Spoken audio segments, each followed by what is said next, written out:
بلاش ترتبطوا بناس ما بتعرفش تسامح.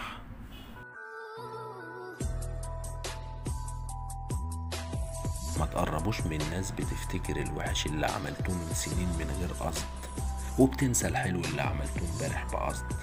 ما تحبوش الناس اللي كرامتها عندها اهم من ظروفكم.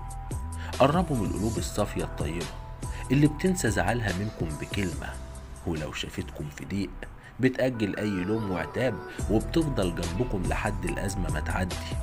لكن اللي بيتخلوا ويغيبوا في أكتر لحظات احتياجكم ليهم والمبرر إنهم زعلانين منكم، اسمحولي، دي ناس واطية.